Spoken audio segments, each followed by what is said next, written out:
Hi again, fellas, and today we are embarking on a very perilous journey. We're going to be looking at the subreddit r/Kitchencels. I don't think I need to describe the concept of what an incel is to you, involuntary celibate. A lot has been said about that particular term and like the type of person it's just come to encompass on the internet. I'm not really here to do any discourse on it. I'm more here because this subreddit is funny as hell. Basically, people just post pictures of the most recent meal that they've cooked, and they have like a generally really depressing caption about the state of their life. I don't know how much of it is legit. A lot of these guys like will G-check each other, calling each other fake cells. It's like, I bet you do have sex, you phony. And I would ask that you guys leave them to their devices. They're more like a terrarium that you should be looking at in from the outside and not tapping the glass on. And I won't lie, these guys are like a step above me as a YouTuber already because they know how to cook food. That is not something you do when you have my job title. You order DoorDash for every meal, and if you do get groceries, you do not go to the store and buy them yourselves, you order them. If you enjoy this video, this card at the end will take you to another one like it, and be sure to subscribe with notifications on. That way you never miss an upload. Going through these things, we are going to be A, reading the caption and trying to speculate about the lives of the people who wrote them. And we're also going to be like rating the meals based on how appetizing they look. I might not be able to cook food, but goddamn can I eat it. So I do have opinions on if I think something would be appetizing. I threw a party as an excuse to invite my crush of 6 months over. Left on red. Ate this alone. Fuck my useless life. Cheesecake. Did Drake post this dude? Because like going to Cheesecake Factory was apparently ruined for him because of a relationship. He has a song where like the whole first verse is about how his girl was fighting with him in a Cheesecake Factory and he was really miffed because he loved to go there, and now it's just kind of had its reputation and his mind stained. I won't lie, this looks pretty damn good. Adequately made cheesecake. I give it the seal of approval from a guy who also likes to eat cheesecake. I've had this crush for 3 years and I want a screenshot and print some of her photos on Instagram to pee on them, but I can't even afford a printer, so I just wrote her name on a piece of paper and drowned it in my piss. I'm just a stupid pee cell. Oh my fucking god, dude. That said, man, this shit looks good as hell. I would put like some seasoned salt on the broccoli personally, but like it's not really necessary. I'm hungry. I'm recording this while I wait on DoorDash.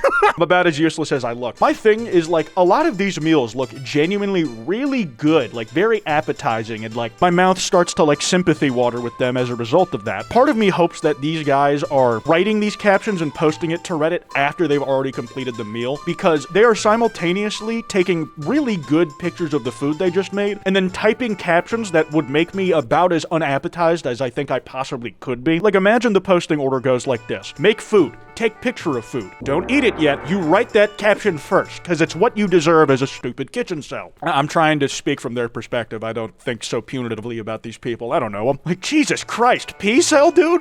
P-cell? Autism is a curse. I have no friends, never had a girlfriend, and everyone thinks I'm a weirdo. Mint tea with peanuts. This is such like a fucking doomer caption for what is an otherwise really beautiful picture, dude. This is like picturesque scenic views, you're at the beach, and you're just thinking about how dog shit your life. You know, actually, I think I did that a lot when I was growing up. I ran into my first real bout of existential dread when I was in like 6th grade and I was at the beach, and it just ruined the whole fucking day for me. I was going through like my little Reddit atheist phase, and I'm like, wait, if there's no God, then there's no heaven, and I die, then that means things just end? Got really sad about it, man. Heavy shit for an 11-year-old. I'm glad I got through it by the end, but shit, I was sad. Here's another one that'll really pull at the heartstrings, especially if you've had a death in the family recently, or you have someone who's about to. I heard my mom's footsteps and teared up thinking that the only person who actually loves me, no matter how ugly or boring or hopeless I am, might die someday, leaving me truly alone in this world. Burnt protein pancakes. This shit is like just genuine, abstract, absurd performance art, man. Like the depths of actual psychological torture I think you need to genuinely put yourself through just to get a caption like this out on a piece of paper, even if you're completely playing a made-up character and this isn't your situation at all. You can't touch that madness and come away unscathed. Like, I didn't think I'd ever describe burnt pancakes in my head as having a longing to them. There's something so forlorn about the way certain parts of the burn are like made even darker by being cast in shadow, and certain other bits have very clear sunlight drooping onto them. Like, Jesus Christ, dude. Were you paying the god rays to light their damn shot for you? On the first date, she exchanged numbers with another guy in front of me. I walked out in disbelief. I hate sweet food. I have the opposite of a sweet tooth, so I made myself a bowl with clashing flavors: green grapes, Lucky Charms, and strawberries. strawberry yogurt. It's just what I deserved for being cocked on the first date. God, dude, don't do this to yourself. You're punishing yourself for feeling emotions. It's fucked, dude. I'm getting like sympathetic sadness, man. I don't think this is healthy for someone like me. I feel like the order that he added these different flavors in is also really important to the story. Like, it started with a base of Lucky Charms, and the strawberry yogurt went on top of that, which, I'm gonna be honest, it's not something I would do, but at least yogurt's like a dairy product, so you could say that it works as like a substitute for milk if you have a bit of an eclectic taste palette. Just the grapes on top of it, though, look really, really miserable, man. Those are organic things that were never meant to be dipped in the type of sludge of yogurt and fucking Lucky Charms or any other cereal, really. Before we continue any further, though, I'm happy to announce that I have officially partnered with Cheesecake. It's soap! If you guys don't know, Cheesecake is Critical's soap company, and they sent me a packs of a lot of their soap a few months back, and I have been consistently washing my ass with them ever since. Not only is it very clear that a lot of you need to wash your ass, but also the soap flavors are just like really fun, and like I really like the scents. This is just soap. Literally, it's just soap.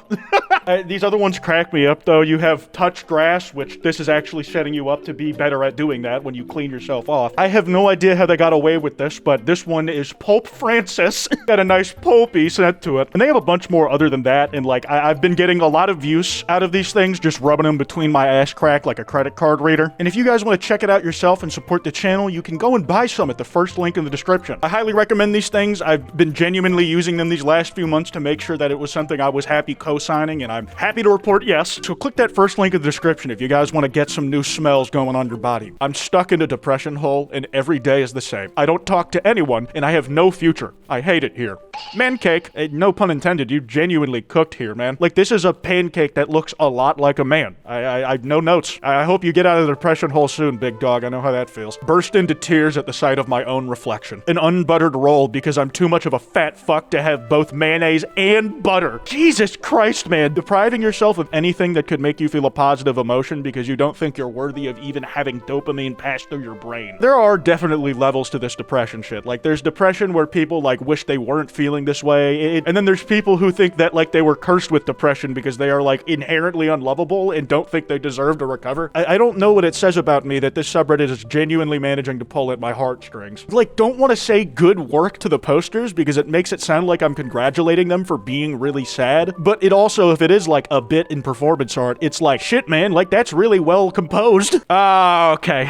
So some of these ones are just fucking ridiculous. I went on a date with a girl today, then I sobered up and realized I've been making out with a picture of my sister. Here we go again. Okay, did you put the mushrooms in the yogurt there yourself, or do those just start naturally spawning in there based on the conditions of your living situation? I'm not sure I want to know the answer, or which is worse if I'm being honest. I confessed my attraction to a girl on Reddit in my first message to her and got blocked. Yeah, that is not a very effective game, my guy. I'm sorry. That said, I have like absolutely zero game when I'm trying to intentionally put it on. Like, I'm a hopeless fucking idiot when it comes to romantic conversation, dude. It's best just to not try and stay alone forever. I messaged her from my main account and asking her to unblock me, and if she's open to e-date, leading with the, hey, you want to do long distance? She deleted her account. Turkey leg in mini pancakes. Okay, you know, some people might say this is an odd combination, but it's really only like a step removed from chicken and waffles, and I am a god defender of that combo, so I'm not gonna go too hard on this guy's personal taste. I made the mini pancakes and cooked the turkey wing myself. Good on you, man. Should I wait for her to make a new account and message her again? I know what subs she frequents and how she types/comments. I don't want to come off as creepy, I just really like her, so I'm being persistent to show her how much I like her. Yeah, man, that's a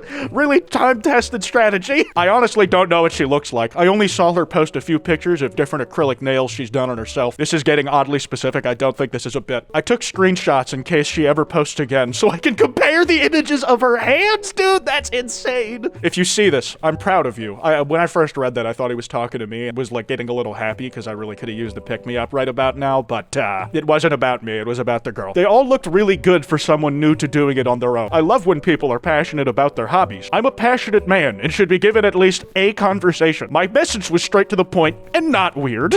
You have no idea who I am, so blocking so early is honestly really strange. Like, he manages to work his way around back to, like, maybe this is for the best. Maybe I dodged a bullet, TBH? Okay, man, whatever. This next one just feels like getting hit with haymaker after haymaker. Like, every time he starts a new sentence in this caption, it just, like, feels apropos of nothing, like I've just gotten another gut punch handed to me. My nephew came over today and made me bake with him. I ate the whole thing in front of him like the fat fuck I am. The worst part is that I'm Indian. I've actually seen people say this like multiple times over the last month of posts I looked at. They'll say like, worst part is I'm Polish or I'm X ethnicity. He ends the caption with, this time I'm really going to do it. And the worst part is not the fact that he's really going to do it this time. It's what he ate the entire thing of in front of his nephew. 6'7", 6'7", I'm gonna Isn't this joke usually end with 7, 8, 9 or some shit? I have an eating disorder. Gay. You could argue that, like, some of the expectations on bottoms for their diet so that you don't get, like, shit-dicked anytime you're getting rammed on the asshole could lead to disordered eating. But anyways, back to the caption. I have an eating disorder, gay, so I almost never actually cook. I'm eating plain strawberry yogurt out of a dog bowl this morning. Fuck my lonely puppy life. Dude, that shit is, like, genuinely fucking depressing. I tried talking to a girl today. She looked at me with disgust before I could even say anything. I went home and jerked off to the thought of her berating me and stomping on me. Here's my bacon and eggs. Oh, dude, please tell me you're not done cooking that bacon. Please. This is really the only meat you should be concerned about right now, man, because I don't want you to get food poisoning because you undercooked the damn thing. The newest pope recently said that marriage can only be between a man and a woman, and the best comeback I saw to that is, if that's true, explain how I'm married to the game being Undertale. I did not get nearly as much done this weekend as I should have because of the 10th anniversary stream taking up basically all of my nights. Like, I just was not gonna miss that for the fucking world. And I relate to the guy who decided to come onto this subreddit and profess his love for the game. My favorite game released 10 years ago. I would have gotten a girlfriend, but I've grown to be a worthless incel. Nochi. I genuinely love Undertale, and it's the only thing that managed to make me cry in these last few months. I low-key wanted to confess my love for it here. Yeah, literally get married to that game, dude. I feel like that's a perfectly valid way to settle down and do with the rest of your life. The remains of my last edible was covered in mold, but I still ate it like a pathetic creature. I received severe stomach pains for my sins. Oh, that is fucking nasty, dude. Holy shit. I had to dig out a spare keyboard recently to set up a new computer. And this just looks like the fucking corrosive battery acid that was left in there because I had neglected to take the double A's out that bitch years ago. Like, that shit was cooking and sitting in my closet since the pandemic, man. It is disgusting. I truly live a slob life. Like, look at the clutter in this bitch, man. The only other time I've seen battery corrosion that bad was, like, when I looked at my old Wiimotes that I pulled out of storage the other week. Or not the other week, it was the other month. Okay, this caption is, very intense. So for the sake of comfortability, I'm going to assume this is fiction and only type like this for dramatics, also based off the subreddit's meme flare attached to this post. I saw her at the grocery store today. I followed her, waiting for her to dispose of one of the many cigarettes she smokes every day. I grabbed one off the sidewalk so I can feel the sensation of her lips that this cancerous little burnt-out flame gets to experience more than I could ever conceive of. And this was the meal he presented alongside this caption. There's just so much to this picture the more I look at it. The dry end pieces of bread with not a single drop of condiments, the empty bag being used as a plate. Are you eating this on a concrete floor? The top comment on this is just, brother, a true sell. Like, I don't really think anybody can call this guy's credentials into question, man. He is truly about that lifestyle. I've never kissed a girl and I jerk off 6 to 7 times a day. Mustard. Deep breaths, it can't hurt you, it's not real, it can't hurt you, it can't hurt you. Sewed my crush a duck. She's a girl and I'm a gay guy. I'm so confused. Cereal! That duck looks like really sad, man, like an avatar of your current emotional state. I truly do feel your pain coming through the creation. Art really is just emotion given form. Friendless, virgin, asocial, and worst of all, Polish. God is a cruel comedian. Dude, is that just like straight up raw beef, no season and nothing on it? Like, that looks like the same stuff they put in a pig trough. I'm infertile. And just a broken egg on concrete as a visual. An apt metaphor, like I see what you were going for here, doesn't make it any less depressing. I'm joining the military. The only job it's illegal for me to quit. Maybe I can find some girl there who will actually want to even look at me. Pizza maxing before I go. So long, fake cells. And I think I'm going to say farewell to you as well, dude. I don't know if I could spend much more time browsing that subreddit without feeling like my mood permanently lower for the rest of my life. Like, that shit was doing genuine psychic damage to me. Not because the food was disgusting, but the depths of depression is just not fun to gawk at. That card I mentioned should be on screen now. Be sure to drop a like and subscribe with notifications on if you enjoyed. Anyways, this has been Kwite, and I have some thinking to do.